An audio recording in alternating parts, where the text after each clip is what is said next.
नमस्कार मेरे प्यारे मित्रों, एक बार फिर से जीडीए के लाइव क्लासेस में हार्दिक स्वागत और अभिनंदन। दोस्तों, कहा जाता है कि मंजिल मिले या नहीं मिले ये मुकद्दर की बात है। मंजिल मिले या नहीं मिले ये मुकद्दर की बात है, पर आप कोशिश ही नहीं करें ये गलत बात है। फिजिक्स का दौर चल रहा है अपना, और आज जो हम टॉपिक लेके आए हैं वो रहेगा बल, दाब और घनत्व। क्या रहने वाला है? बल, दाब और घनत्व। ये बोला, बल, दाब और घनत्व। फोर्स, प्रेशर एंड डेंसिटी, ये आज का टॉपिक रहेगा। बल, दाब और घनत्व। तैयार हो आप सब? आगे ओके। बल, दाब और घनत्व, ये आज का अपना टॉपिक रहेगा, जिसमें बहुत सारे बल के बारे में पढ़ने वाले हैं। कौन कौन से बलों के प्रकार है, जहां से एग्जाम में प्रश्न बनते हैं। दाब क्या होता है, घनत्व क्या होता है, क्या है बल, दाब क्या है।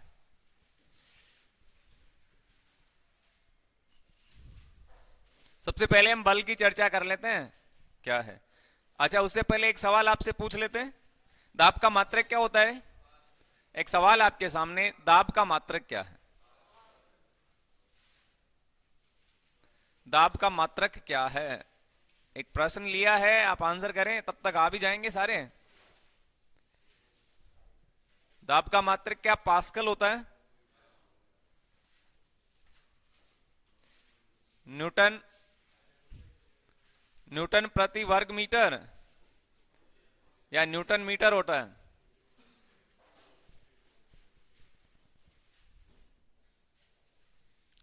आंसर करके बताएं आप, क्या होगा इसका? हर्ट्ज। इसका मात्रक पूछा आपसे, दाब का, हर्ट्ज।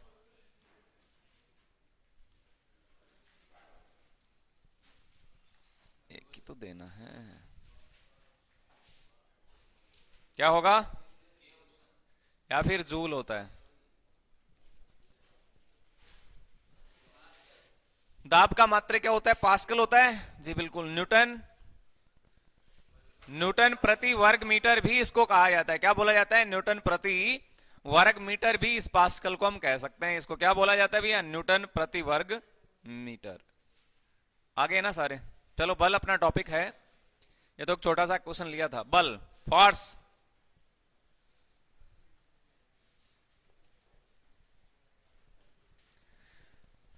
बल एक ऐसा कारक है जो किसी वस्तु की स्थिति, आकृति और आकार में परिवर्तन कर सकता है। बल क्या है? एक बाह्य कारक है। ध्यान में रखिएगा, बल क्या होता है? बल वह बाह्य कारक है, बल वह बाह्य कारक है जो क्या कर सकता है? जो किसी वस्तु की, जो किसी वस्तु की स्थिति और आकृति में परिवर्तन कर सकता है। क्या कर सकता है? स्थिति व आकृति या आकार, आकृति में परिवर्तन कर सकता है।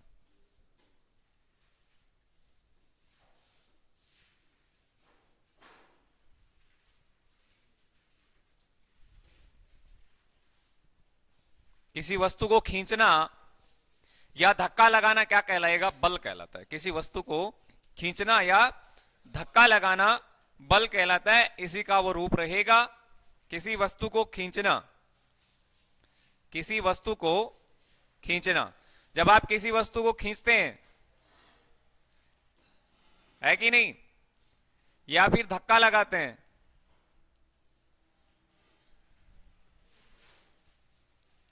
धक्का लगाना क्या है? बल है। अब ये कब होता है? ये तब होता है जब किसी वस्तु की स्थिति और उसकी आकृति, आकार में परिवर्तन हो जाता है। जैसे ये दरवाजा है, आप उसको खींचो, ऐसे खींचना है तो बल तो लगाना ही पड़ेगा, है कि नहीं। आपके वो जो आप टेबल पे बैठे हैं, इसको आप इधर से उधर हिलाना चाहते हैं तो बल लगाना पड़ेगा, फोर्स लगाना जरूरी है कि नहीं। तो बल एक कारक है जो किसी वस्तु की स्थिति और आकृति में परिवर्तन कर सकता है। या ऐसे बोलें कि किसी वस्तु को खींचना या धक्का मारना क्या कहलाएगा? बल कहलाएगा। अब संभावना क्या होती है? संभावना एक तो ये रहेगी कि आपसे सवाल पूछा जा सकता है कि बल का मात्रक क्या है। बल का मात्रक क्या होता है? बल का मात्रक क्या होता है? तो बल का मात्रक आप ध्यान रखिएगा, बल का मात्रक जो होता है वो न्यूटन होता है। बल का ऐसा ही सिंबल क्या होगा? न्यूटन। ओके है? बल का मात्रक क्या होता है? न्यूटन। और एक न्यूटन में आपसे डाइन पूछा जाए तो आप 10⁵ ये डाइन है, इसका मान डाइन होता है। ये भी बहुत इंपॉर्टेंट होता है। एक न्यूटन में यदि आपसे डाइन पूछा जाए कितना होता है तो 10⁵5। बल का ऐसा ही मात्रक क्या होता है? तो याद रखिएगा, इसका जो ऐसा ही मात्रक है वो आपके न्यूटन रहने वाला है। क्या रहेगा? न्यूटन। ये बड़ा इंपॉर्टेंट है, एग्जाम में यहां से प्रश्न बन जाते हैं। अब परिभाषा तो यहां से संभावना कम ही रहती है। सवाल आपसे पूछा जाए बल वह कारक है जो, ऑप्शन आपके सामने रहेंगे, स्थिति और आकार में परिवर्तन कर सकता है, नहीं कर सकता, तब यहां से कोई क्वेश्चन लिया जा सकता है। अन्यथा आपके सामने ये सवाल रहने वाले हैं, बल का मात्रक क्या होता है? न्यूटन। और एक न्यूटन की वैल्यू पूछा जाए तो 10⁵5 डाइन होती है। अब बल की बात करना चाहें तो विभिन्न प्रकार के बल है। बलों के प्रकार बहुत सारे बल है, जैसे घर्षण बल हो गए आपके, स्थिर वैद्युत आकर्षण बल है, ग्रेविटेशनल फोर्स होता है, गुरुत्वाकर्षण बल, मांसपेशीय बल होता है। तो बहुत सारे बल है, बलों के तो बहुत सारे प्रकार है। लेकिन हम जो चर्चा करेंगे आज वो कौन कौन से बल रहेंगे, अब ध्यान दे। सबसे पहले हम चर्चा करने वाले हैं वो है आसंजक बल, जो इंपॉर्टेंट है। आसंजक बल, क्रम से इन सबको लेंगे। ससंजक बल,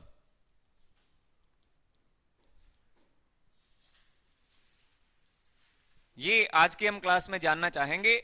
आसंजक बल क्या होता है, ससंजक बल क्या होता है, उत्प्लावन बल क्या है। उत्प्लावन बल ये क्या होता है भैया? उत्प्लावन बल आपने आर्किमिडीज थ्योरी अवश्य पढ़ी होगी, आर्किमिडीज का सिद्धांत नहीं पढ़ा? तो ये वो इंपॉर्टेंट है जहां से एग्जाम, अब मांसपेशीय बल से पूछा जाए कि कोई व्यक्ति किसी भारी वस्तु को उठा रहा है तो कौन सा बल लगेगा, तो ये मांसपेशीय बल है। आराम से आप एक आंसर इसके दे पाओगे। घोड़ा गाड़ी को खींचता है, किस बल के तहत खींचता है, तो ये आप आराम से बता दोगे कि उसमें मांसपेशीय बल लगेगा, क्योंकि मांसपेशियों में खिंचाव आने वाला है वहां, तो मांसपेशीय बल लगेगा। उत्प्लावन बल, इसके अलावा हमें जानना है अभिकेंद्रीय बल। ये सारे के सारे आज की क्लास में हम करने वाले हैं, अभिकेंद्रीय बल। और एक और रहेगा वो अंतिम, अपकेंद्रीय बल। अपकेंद्रीय बल ये छोटे छोटे बलों के प्रकार है जो हम आज इनको कंप्लीट करने वाले हैं। अपकेंद्रीय बल ये लीजिएगा, ये 5 जो टाइप लिखे मैंने छोटे छोटे बलों के प्रकार, ये आज आपको पढ़ने। तो आसंजक बल क्या होता है, ससंजक बल क्या होता है, उत्प्लावन बल क्या है, अभिकेंद्रीय और अपकेंद्रीय बल ये क्या है। ये बलों के कुछ प्रकार है। सबसे पहले हम बात करना चाहें अभिकेंद्रीय बल क्या होता है। अभिकेंद्रीय, अब आप में से यदि कोई बताना चाहे तो बता दो भैया क्या होता है अभिकेंद्रीय बल। क्या होता है अभिकेंद्रीय बल? अभी का मतलब होता है केंद्र की ओर, और अप का मतलब होता है केंद्र से परे। नाम से पता चल जाएगा आपको, अभिकेंद्रीय बल केंद्र की ओर लगेगा, ये अपकेंद्रीय बल केंद्र से बाहर की ओर लगेगा। यानी ये जो एक पहिया देख रहे हैं आप, साइकिल है, ये एक वृत्त समझ लो आप, गोल है ना, तो ये इसका मिड पॉइंट होता है, ये इसका केंद्र बिंदु है कि नहीं? आपने स्कूल के समय एक गेम भी खेला होगा, जब एक गोल आकृति में आपको गुरुजी खड़ा कर देते हैं और बीच में एक बॉल को रख देते हैं, तो उसको, है कि नहीं? हाँ, तो वो सारे एक जगह आ रहे हैं, इसका मतलब उसमें जो बल लग रहे हैं वो अभिकेंद्रीय बल है। अब ये परिधि है, तो ये केंद्र की ओर जो बल लगेगा ये केंद्र की साइड में जो बल लगेगा इसको हम बोलेंगे अभिकेंद्रीय बल। इसको क्या कहने वाले हैं भैया? ये अभिकेंद्रीय बल है। जो परिधि से केंद्र की ओर लगता है वो अभिकेंद्रीय बल है, और इस केंद्र से यदि कोई परिधि की ओर बाहर की तरफ जो बल लग रहा है उसे हम क्या बोलेंगे? इसे हम बोलेंगे अपकेंद्रीय बल। बहुत आसान साख है क्या कोई हार्ड इसमें? नहीं है। तो आप नोट करें, अभिकेंद्रीय बल क्या है? ऐसा बल जो केंद्र की ओर लगे, ऐसा बल जो केंद्र की ओर लगता है, जो केंद्र की ओर लगता है, केंद्र की ओर लगता है, ऐसा बल जो केंद्र की ओर लगे उसे बोला जाएगा अभिकेंद्रीय बल। एग्जाम्पल क्या रहने वाला है? बड़े इंपॉर्टेंट होते हैं उदाहरण, भर्तियों में उदाहरण ही सबसे इंपॉर्टेंट होंगे एग्जाम की दृष्टि से। तो जो ऐसा बल जो केंद्र की ओर लगे, ये केंद्र की ओर लगने वाला है, तो अभिकेंद्रीय बल रहेगा। आपके हाथ में एक रस्सी है, ये रस्सी है, इस रस्सी से एक पत्थर बंधा हुआ है। ये लो भैया, एक छोटी सी रस्सी है, इसमें ये पत्थर लगा हुआ है। जब आप इसको इस तरह से गोल घेरे के अंदर अपने हाथ से घुमाते हैं तो ये बल कहां लगेगा?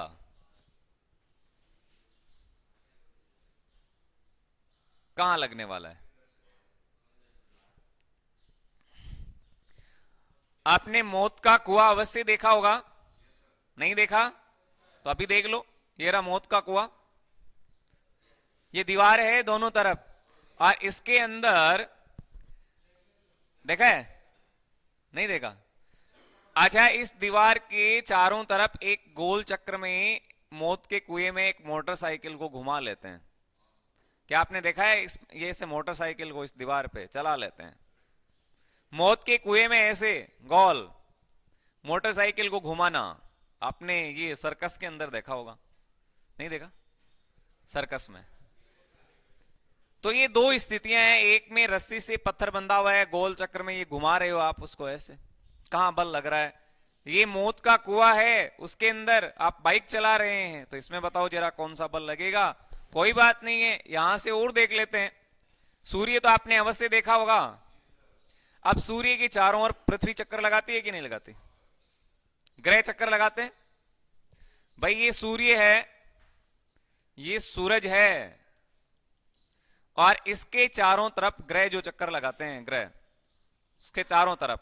अब इसमें कौन सा बल लगेगा? चलो कोई बात नहीं है, यहां तक दिक्कत है तो एक और बता देते हैं। ये आपने एक परमाणु तो अवश्य देखा है, और ये परमाणु का होता है नाभिक, और इस नाभिक के चारों ओर चक्कर कौन लगाता है? इलेक्ट्रॉन। कौन चक्कर लगाता है? इलेक्ट्रॉन। तो ये जितने भी मैंने एग्जाम्पल दिए हैं ये सारे के सारे अभिकेंद्रीय बल के रहेंगे। किसके रहने वाले? अभिकेंद्रीय। ये एक परमाणु नाभिक होता है, और नाभिक में क्या पाया जाता है? प्रोटॉन और न्यूट्रॉन।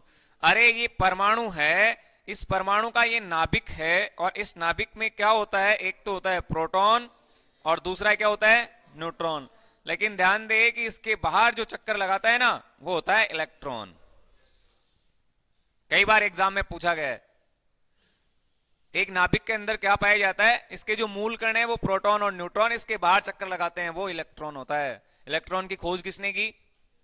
जे थॉमसन ने। प्रोटॉन की खोज किसने की?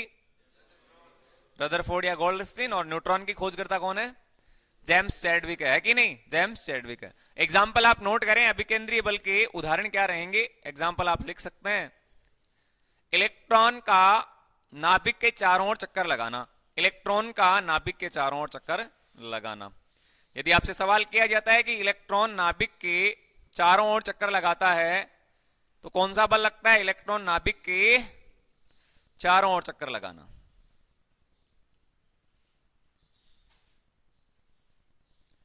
लो भैया, यदि प्रश्न पूछा जाए इलेक्ट्रॉन कौन से बल के तहत नाभिक के चारों ओर चक्कर लगाता है, तो आपका आंसर होगा अभिकेंद्रीय बल। चूंकि ये केंद्र की ओर जो बल लगेगा तो अभिकेंद्रीय बल होने वाला है।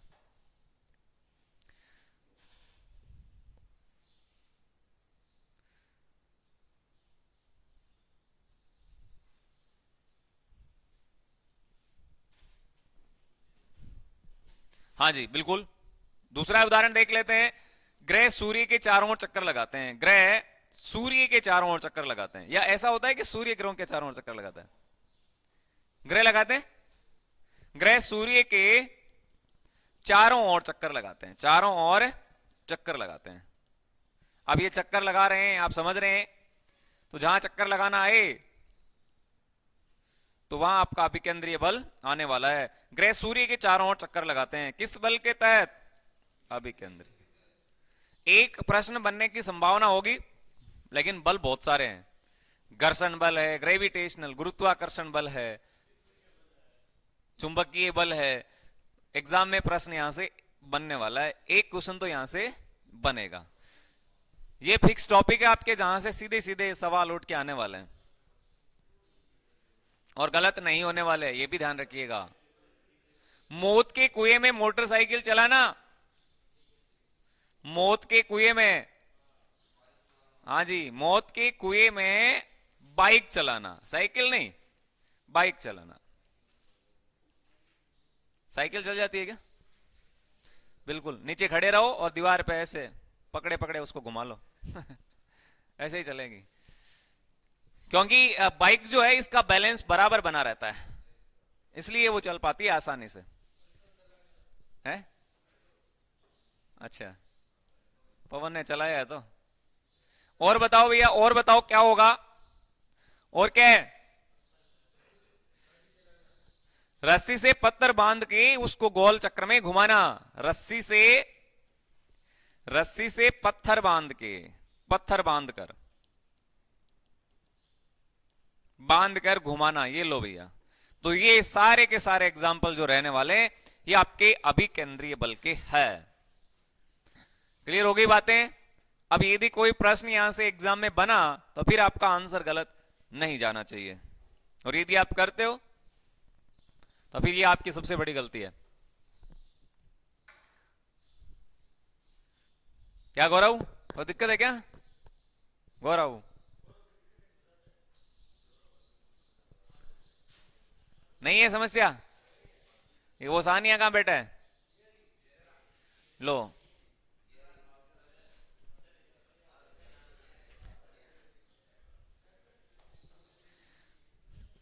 अरे यहां से कोई दिक्कत है? नहीं है ना? आगे ले लें इसको। नेक्स्ट रहेगा आपका नंबर 2, अपकेंद्रीय बल। ये लो भैया, अपकेंद्रीय बल क्या है? अपकेंद्रीय, अप का मतलब दूर, केंद्र से, अपकेंद्रीय बल केंद्र से बाहर की ओर। नोट करें आप, केंद्र से बाहर की ओर, केंद्र से बाहर की ओर लगने वाला बल, लगने वाला बल, केंद्र से बाहर की ओर लगने वाला बल। अब ज्यादा समय नहीं लगने वाला आपका, 10-12 दिन रहेंगे जहां आपका ये केमिस्ट्री और फिजिक्स कंप्लीट हो जाएगी। फिजिक्स के तो ये अंतिम पार्ट चल रहे हैं, लगभग समाप्ति की ओर। ये अब केंद्रीय बल, केंद्र से बाहर की ओर, केंद्र से बाहर की ओर लगने वाला बल आपका अपकेंद्रीय बल कहलाएगा। और इसके एग्जाम्पल जरा मुझे बताओ, इसके एग्जाम्पल जो रहेंगे ये बहुत इंपॉर्टेंट है। ड्राई क्लीनर आपने देखा है क्या? ड्राई क्लीनर, अरे देखा, ड्राई क्लीनर देखा है क्या? हाँ जी, उसमें कौन सा बल लगता है? आपने आपने अपने कपड़े तो अवश्य धोए हैं ना हाथ से। अब कपड़ों को धुलाई करने के बाद में आप अपने हाथ से उसको ऐसे, हाँ जी, मरोड़ते हैं ऐसे। हाँ, तो पानी क्या हो जाता है? हाँ जी, तो उसमें आपका अपकेंद्रीय बल लगेगा, क्योंकि वो अंदर था और आप उसको बाहर फेंक रहे हैं। अपकेंद्रीय बल, ड्राई क्लीनर। इसके अलावा ये इंपॉर्टेंट एग्जाम्पल है जो एग्जाम में पूछने लायक भी है। दही में से मक्खन को अलग करना, दही में से मक्खन को जब अलग किया जाता है तो आपने अपने घर में देखा भी है, नहीं देखा? देखा है क्या? बिलोना देखा है? बिलोना, बिलोने देखा है ना, उसमें ऐसे उसको घुमाया जाता है, नहीं घुमाते? जब ऐसे घुमा रहे हैं तो जो मिड पॉइंट है उसका केंद्र बिंदु है, तो वहीं से तो वो दूर हट रहा है ना, तो केंद्र से परे हो रहा है। तो ऐसी स्थिति में जो बल लगेगा वो आपका अपकेंद्रीय बल रहने वाला है। दूध में से क्रीम को अलग करना अपकेंद्रीय बल है, दूध में से क्रीम को अलग करना ये भी आपका अपकेंद्रीय बल रहने वाला है। तो ये बहुत इंपॉर्टेंट एग्जांपल है। तो आपको यहां से समझ में आया होगा कि अभिकेंद्रीय बल क्या होता है और अपकेंद्रीय बल क्या है। अभिकेंद्रीय बल तो वो रहेगा जो केंद्र की ओर लगेगा, और अपकेंद्रीय बल वो है जो केंद्र से दूर लगने वाला है, केंद्र से परे होगा।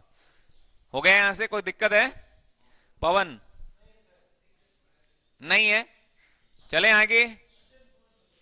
नंबर 3 कौन सा बल है? अभिकेंद्रीय हो गया, अपकेंद्रीय हो गया, आसान आसान बल थे। ससंजक बल। ससंजक बल क्या है? लो, ये क्या होता है? ससंजक बल क्या होता है? अच्छा, बल होता है, लेकिन क्या होता है?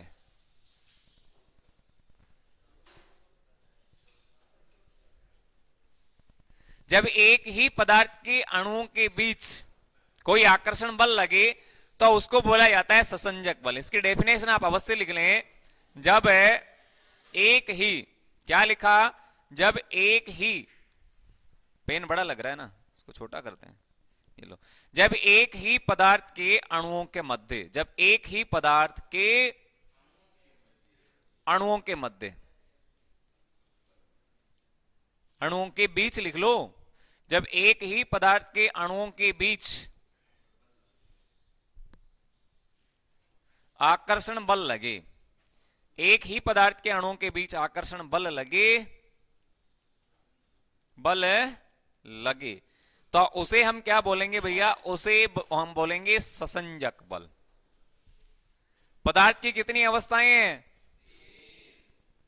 ठोस, द्रव और गैस। हालांकि प्लाज्मा भी है और बीईसी भी है, बॉस आइंस्टाइन कंडेंसेट, है कि नहीं? सत्येंद्रनाथ बोस और अल्बर्ट आइंस्टीन के द्वारा दी गई है बीईसी, और एक है प्लाज्मा।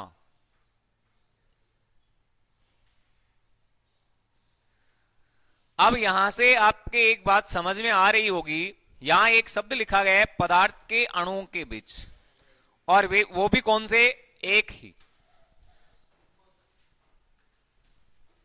जैसे आपका ठोस हो गया, जैसे आपका द्रव हो गया, जैसे आपका गैस हो गया। तो यहां से 3 बातें आप जरूर ध्यान में रखोगे।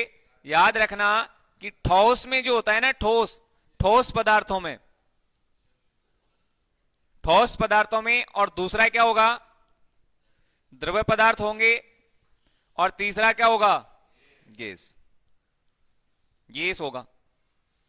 लेकिन ध्यान दें कि ठोस पदार्थों में ससंजक बल का मान सबसे ज्यादा होता है। यदि प्रश्न पूछा जाए कि कौन सी पदार्थ की अवस्था है जिसमें ससंजक बल का मान सबसे ज्यादा होता है, तो ठोस पदार्थों में ससंजक बल का मान सबसे ज्यादा होता है। इस बात को आप अवश्य लिखें, ससंजक बल ज्यादा होता है, ससंजक बल ज्यादा होता है, ज्यादा लगता है। सबसे ज्यादा यदि ससंजक बल पूछा जाए तो फिर वो होगा आपका ठोस पदार्थ। अब ठोस की तुलना में द्रव्य में क्या होता है? कम। अब ठोस की तुलना में कम, ठोस की तुलना में कम। लेकिन सबसे इंपॉर्टेंट बनने वाला प्रश्न ये रहेगा, सबसे इंपॉर्टेंट जो सवाल बनेगा वो आपका गैस है। अब कारण क्या है इसका? कारण क्या है इसका? कारण ये रहेगा, गैस में ससंजक बल का मान नगण्य होता है, नगण्य।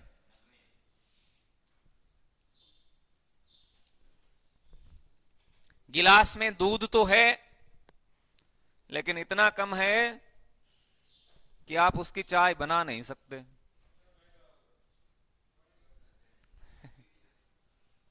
नगण्य है। हाँ, वो तो बना लेंगे उसमें पानी वानी डाल के। गैस में सहसंजक बल का मान नगण्य होता है।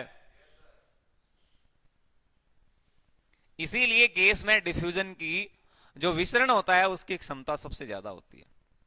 ध्यान दीजिएगा, सिलेंडर होता है ना, सिलेंडर, एलपीजी। एलपीजी किस प्रकार के घटकों का मिश्रण है?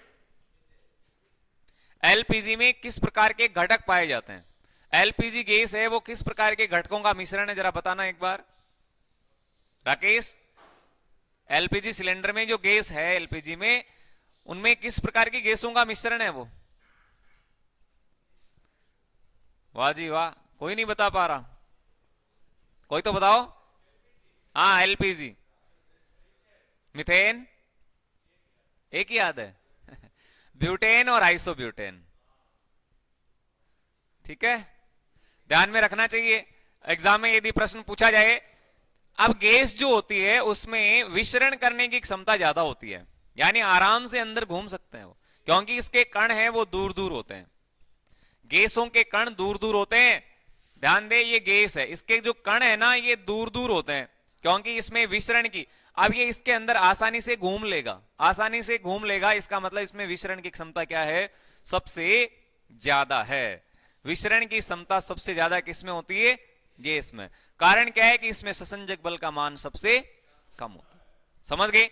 आप लिख लें, गैस में विसरण की क्षमता सबसे अधिक होती है, यह बहुत इंपॉर्टेंट है। विसरण, विसरण की क्षमता पाई जाती है। और ध्यान दे, इसी के कारण गैस का आकार और आयतन दोनों क्या होते हैं? क्या होते हैं? अनिश्चित होते हैं। गैस का कोई आकार होता है?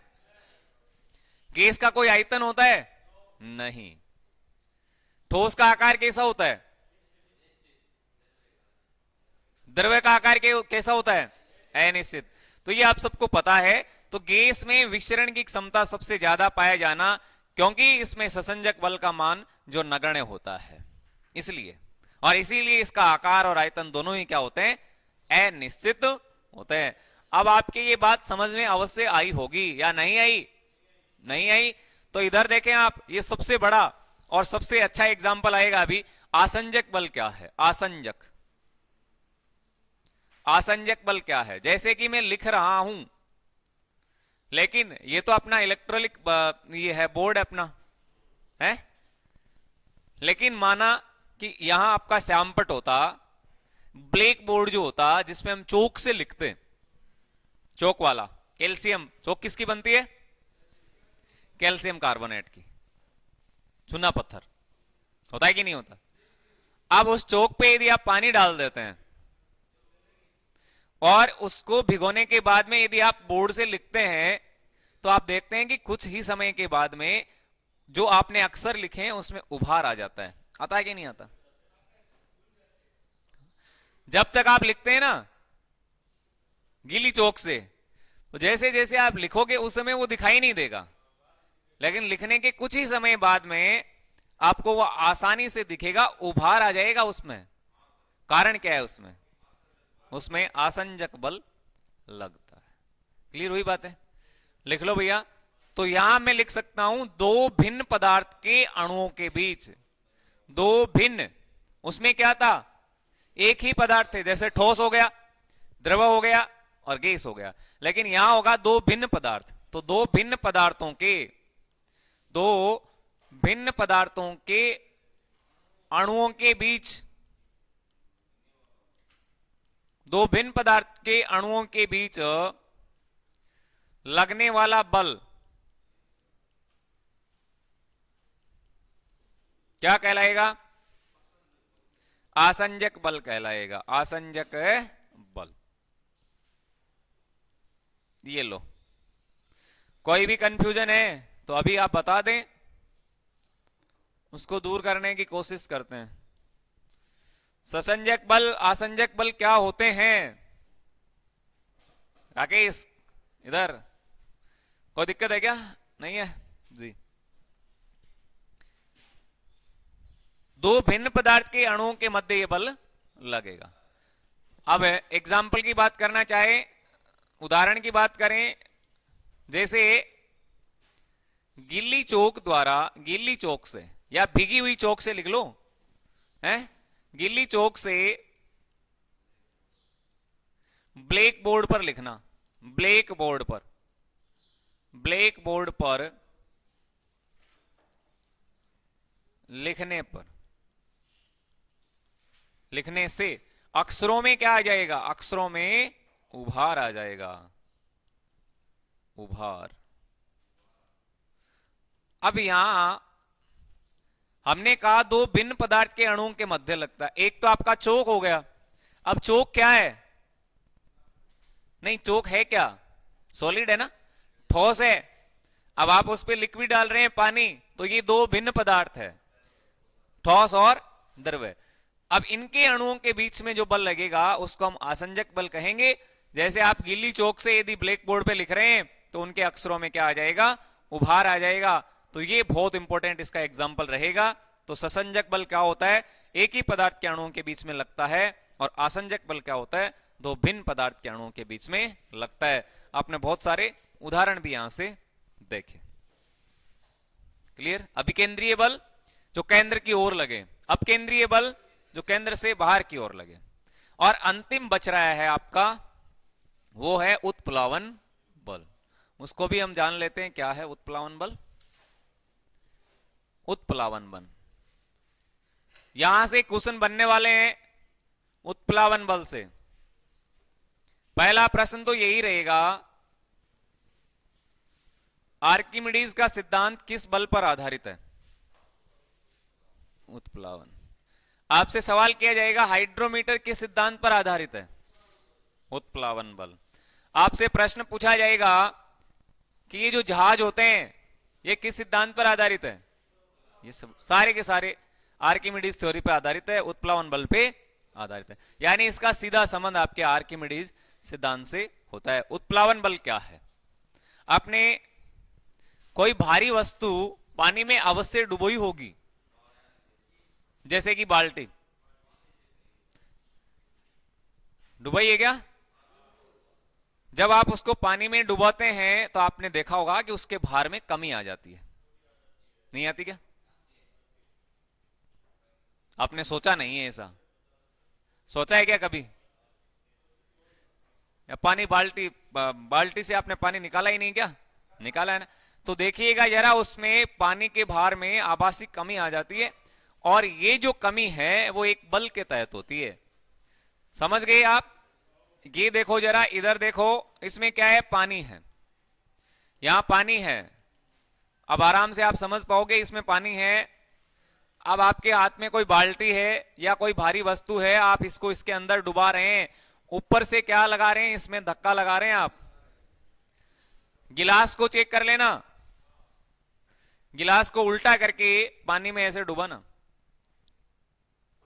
डूब जाएगी क्या, नहीं डूबेगी। लेकिन जैसे ही आप उसको थोड़ा तिरछा करोगे तो आसानी से वहां पानी से बुलबुले आपको नजर आएंगे। इससे हमें पता चलता है कि वहां गैस उपस्थित है। क्या है, गैस है। समझ में आया। अब यहां से यदि आप इसको धक्का मारे हैं किसी वस्तु को, तो इसके ऊपर आपको एक बल लगाना पड़ेगा।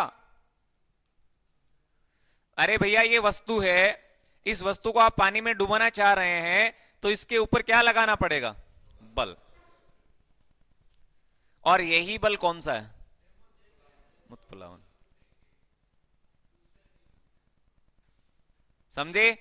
अब ये जो उत्प्लावन बल है, जब इसको आप यहां से डुबोने की कोशिश कर रहे हैं तो नीचे से भी तो कोई हटेगा, पानी हटेगा कि नहीं हटेगा। अब ये जितना आप बल लगाओगे उतना ही पानी यहां से दूर हटने वाला है। जितना आप बल लगा रहे हैं उतना ही पानी नीचे से यहां दूर हटेगा। जब ऊपर से आप बल लगा रहे हैं, उत्प्लावन बल है, उत्क्षेप बल है ये। तो ये वस्तु द्वारा लगाया गया बल, पानी की सतह है ना, ये इन दोनों का ये बराबर होगा। समझे। तो ये आपका आर्किमिडीज सिद्धांत रहने वाला है। क्या कहता है इसको मैं लिख देता हूं, आप नोट कर लें इसको। लिखिएगा, जब किसी वस्तु को जब किसी वस्तु को पानी की सतह में डुबाया जाता है, डुबोया जाता है। जब किसी वस्तु को पानी की सतह में डुबोया जाता है तो ऊपर की ओर एक बल लगता है। तो ऊपर की ओर क्या लगता है? ऊपर की ओर एक बल लगता है, बल लगता है जो वस्तु द्वारा हटाए गए द्रव्य के बराबर होता है। जो वस्तु द्वारा हटाए गए द्रव्य के बराबर होता है, द्रव्य के बराबर होता है। अब आपको क्या ध्यान में रखना, ऊपर और नीचे, नीचे पानी है, ऊपर बल लग रहा है, ये दोनों क्या होंगे? बराबर होंगे। क्या होंगे? बराबर होंगे। और यही आपका आर्किमिडीज सिद्धांत है। आर्किमिडीज का सिद्धांत है। आर्किमिडीज का सिद्धांत तरलता पर आधारित है, ध्यान रखिएगा। आर्किमिडीज का सिद्धांत किस पर आधारित है? तरलता पर आधारित है, ध्यान रख लेना आप। आर्किमिडीज की सिद्धांत क्या है? तरलता पर आधारित है। आर्किमिडीज का सिद्धांत यदि आपसे पूछा जाए, ध्यान दीजिएगा, आर्किमिडीज का यदि सिद्धांत आपसे पूछा जाए तो यही आर्किमिडीज का सिद्धांत है। और ये आपके तरलता पर आधारित होता है। किस पर आधारित होता है? तरलता पर, तरलता पर आधारित है। अच्छा, इसमें 3 स्थितियां बनेगी। कितनी स्थितियां बनने वाली है? 3। कौन कौन सी? कौन कौन सी बताओ?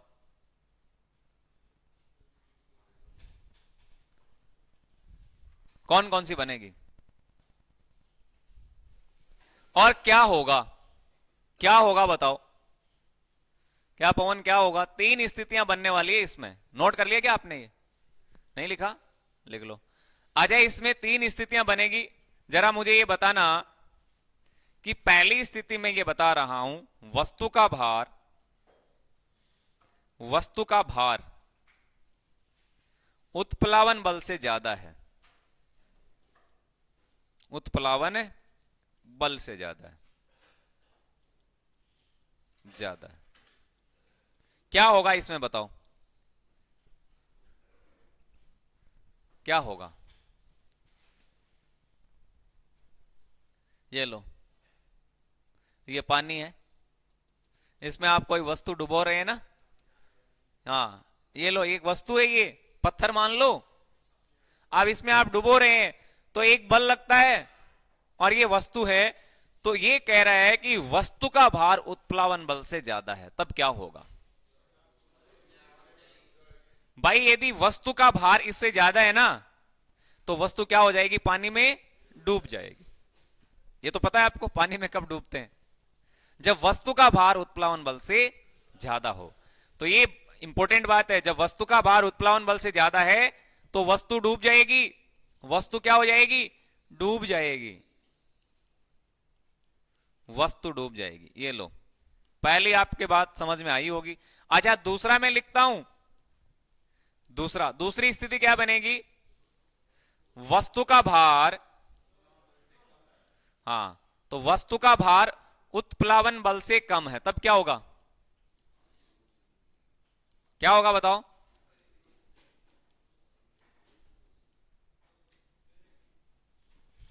क्या होगा? अब वस्तु का भार तो कम है, उत्प्लावन बल ज्यादा है, तब क्या होगा?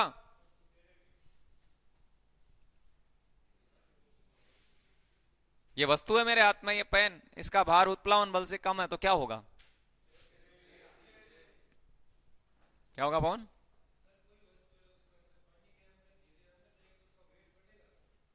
हाँ, बाहर निकालते हो तो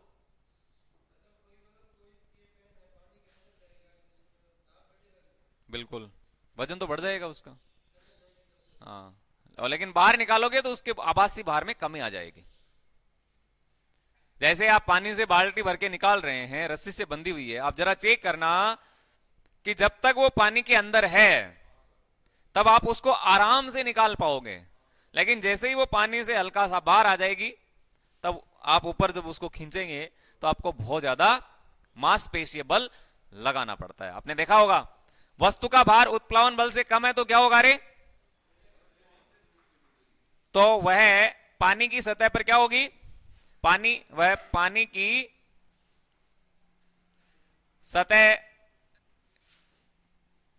सतह पर तैरेगी। क्या होगी? तैरेगी। ये लीजिएगा। और एक कंडीशन नंबर 3 आएगी। तीसरी कंडीशन क्या कहती है? जब वस्तु का भार उत्प्लावन बल के बराबर है। उत्प्लावन बल के क्या है? बराबर है। जब वस्तु का भार उत्प्लावन बल के क्या है? बराबर है। अब बताओ क्या होगा? आपने कई बार ऐसा देखा है क्या? हाँ, कोई पत्थर है, उसमें आपने ऐसे फेंका, हल्का पत्थर है, तो कई बार आपको लगेगा वो डूब गया, कई बार बाहर निकल जाता है। देखा है कहीं? जब बारिश आती है तो छोटे बच्चे ऐसे करते भी हैं, है ना? खिलौना बना के उसमें डालते हैं, कई बार वो डूब जाता है और थोड़ी देर बाद में देखते हैं आपकी नजर से तो वापस वो ऊपर आ जाता है। तो आंशिक रूप से तैरना क्या बोलते हैं? वस्तु का भार उत्प्लावन बल के बराबर है तो वह आंशिक रूप से तैरेगी। आंशिक रूप से तैरेगी।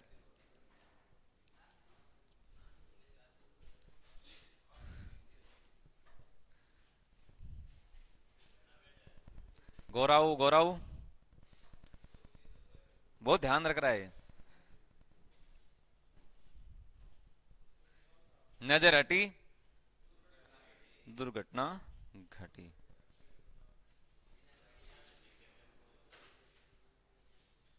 हो गया?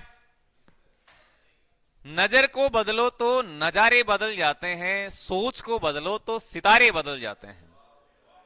कश्तियां बदलने की जरूरत नहीं, तुम तो सिर्फ दिशा बदलो, किनारे खुद ब खुद बदल जाते हैं। हाँ, आप अपनी दिशा बदलें, किनारे बदल जाएंगे। देखो इसमें सारे के सारे ये किनारे ही है, कहीं ना कहीं वस्तु का संबंध आपकी उत्प्लावन बल से है। अब यहां से कोई दिक्कत है तो बताओ भैया, कोई समस्या है? नहीं है? चलो ठीक है, फिर क्लास को समाप्त करेंगे। उससे पहले एक दो मैं प्रश्न आपके सामने रखता हूं, बताना, आंसर करना। तो सबसे पहले आपने जाना अभिकेंद्रीय बल क्या होता है। ऐसा बल जो केंद्र की ओर लगे, वो आपका अभिकेंद्रीय बल। मौत के कुएं में बाइक चलाना, इलेक्ट्रॉन का नाभिक के चारों ओर चक्कर लगाना, सूर्य के चारों ओर ग्रह चक्कर लगाते हैं, ये सारे के सारे आपके। उसके बाद में आपने जाना केंद्रीय बल, वो क्या होता है? केंद्र से परे हटना। आपने चक्रीय झूला देखा है क्या मेले में? उसमें कौन सा बल लगेगा? ड्राई क्लीनर जी, दूध में, इसमें दही में से मक्खन को अलग करते हैं, तो ये सारे के सारे अपकेंद्रीय यंत्र है, आपके अपकेंद्रीय बल है। समझ में आ गया? उसके बाद में आपने जाना ससंजक बल क्या होता है। क्या?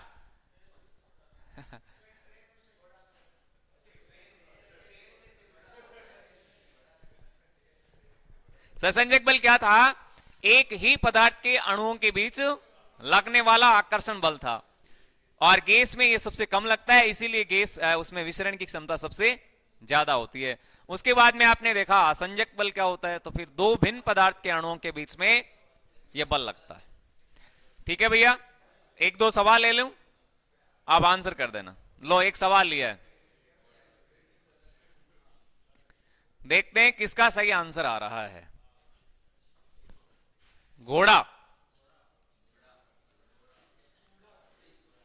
घोड़ा किस बल के तहत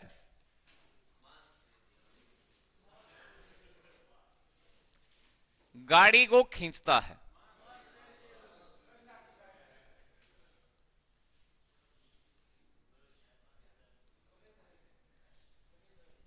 क्या आंसर होगा इसका? अब इसमें ऑप्शन देने की आपको आवश्यकता है नहीं, फिर भी आप चाहते हैं ऑप्शन देना है तो वो मैं लिख देता हूं, अन्यथा आप डायरेक्ट आंसर कर दें। इसका क्या रहेगा?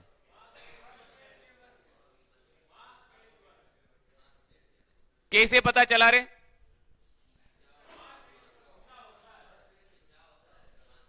आपके इधर जिम है ना, जब आप वर्कआउट करते हैं जिम में, जो भारी भारी वजन है वो उठाते हैं, जैसे ये गोरा उठाता है, इसलिए। हाँ, है कि नहीं? जब आप भारी वजन को उठा रहे हैं तो कौन सा बल लगेगा? तो उसमें आपकी मांसपेशियां मजबूत होगी, तो मांसपेशीय बल लगेगा। और ह्यूमन बॉडी में टोटल मांसपेशियां कितनी है? कितनी है भैया? मानव शरीर में कुल मांसपेशियां कितनी है? नोट कर लें इस बात को। मानव शरीर में 639 मांसपेशियां है। कितनी है? हाँ, ये सही है, याद रह जाएगा है? ये से तो 12 में भी जाता है। अच्छा, 3 3 दूना 6 9 है, ऐसे? वाह, 9 का भाग 3 में कहां से जा रहा है? अच्छा, घोड़ा किस बल के तहत गाड़ी को खींचता है? तो आंसर क्या रहेगा? मांसपेशीय बल। क्या रहेगा? मांसपेशीय बल। मांसपेशीय बल।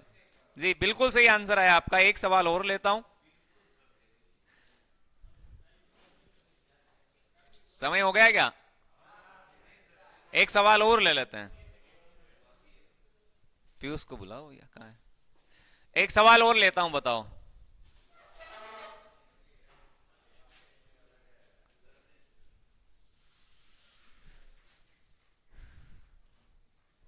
कंघा आपने देखा है क्या? कंघे को जब सूखे बालों में, नहीं जी, ऑप्शन नहीं मिलेगा, लगाते हैं। बाल सूखे हैं, सुबह उठते ही आपने कंघा उठाया और अपने बालों में ऐसे लगाया, तो कंघे को जब सूखे बालों में रगड़ते हैं, रगड़ना है या लगाते हैं? रगड़ते हैं, लिख देता हूं, लो।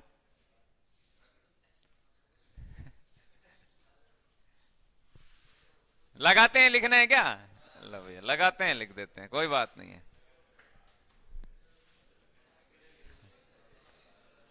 क्या बताओ, कौन सा बल लगता है वहां? लगाते हैं तो बाल क्या होंगे? अच्छा, ऊपर की ओर खड़े होने लगते हैं, ऊपर की ओर।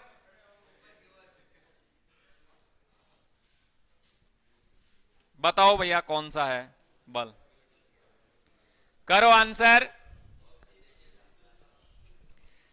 कौन सा बल लगेगा? इसका भी आंसर कर दो।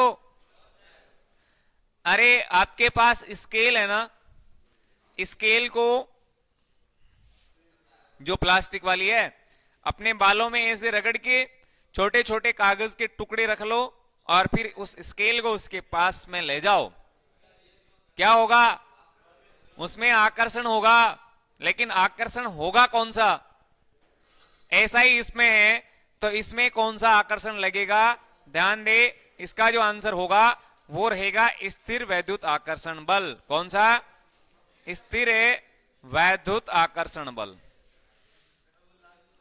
आकर्षण है, बल लगेगा इसमें, और इसमें जो लगेगा वो मांसपेशीय बल लगने वाला है। तो आज आपने बहुत सारे बलों के टाइप पढ़े। ससंजक बल क्या होता है, आसंजक बल क्या होता है, इसके अलावा अपकेंद्रीय बल क्या है, अभिकेंद्रीय बल क्या है, और उत्प्लावन बल क्या है। तो ये बहुत सारे बलों के प्रकार आपने जाने। तो आज के लिए बस इतना ही, मिलते हैं आगे, तब तक के लिए जय हिंद, जय भारत, वंदे मातरम।